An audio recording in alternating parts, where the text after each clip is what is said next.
For this next section, we are going to focus more on the overall logbook and the features that can be used to get the most out of the logbook.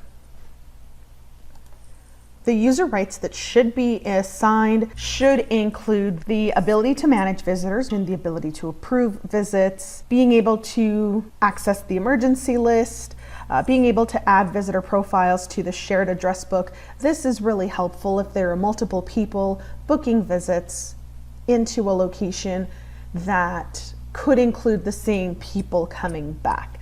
Adding a visitor profile to a shared address book means that if I book a visit and one of my colleagues then has to book a visit for the same person in 2 weeks, when they type in their name, as we've seen before with repeat visitors, it will open up in a drop down so that they can select their name instead of filling in all of their information again and creating a second profile. Being able to view and edit the profile from a shared address book could be beneficial as well, especially if we are dealing with a lot of group visits, large visits, information that changes frequently, that's saved on a visitor's profile, things like that we'd really want to have access to. We may even want to go as far as allowing a user to have access to the export of the visits for analytics in the event that there needs to be any sort of follow-up after an event.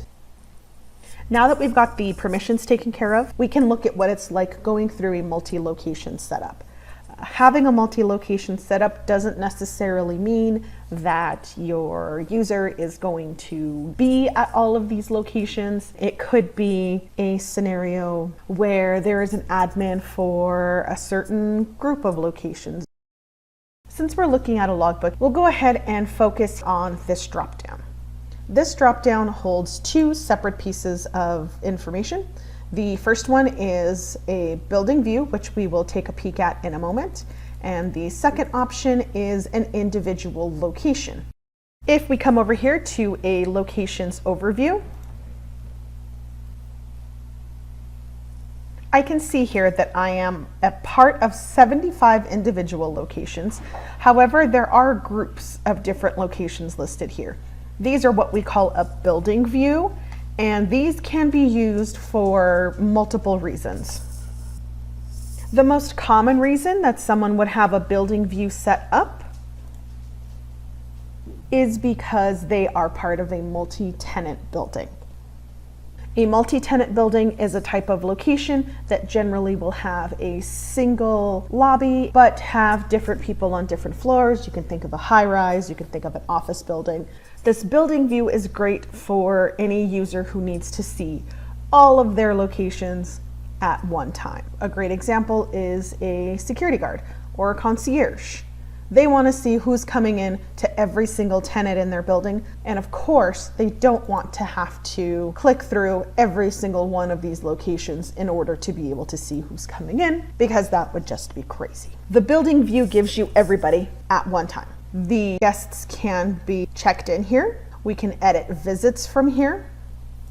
We can switch over to the location from here.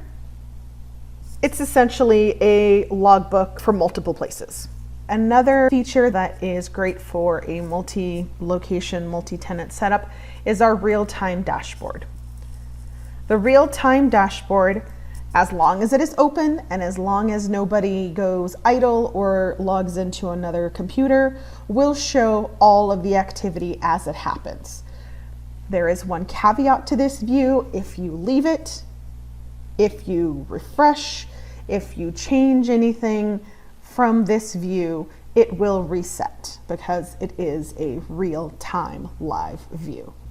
Another great feature for the building view is the ability to run reports.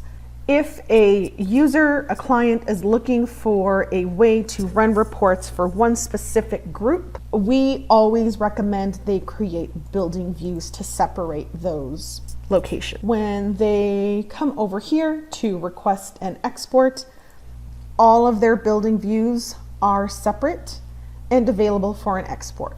For instance, this building 32 group has 3 locations. I am on 75 locations. When I click this, I will only get export information for these 3 locations. This is wonderful when people need to break down the reports that they're running. Most common is regional. A second one is whether or not you have a different type of location.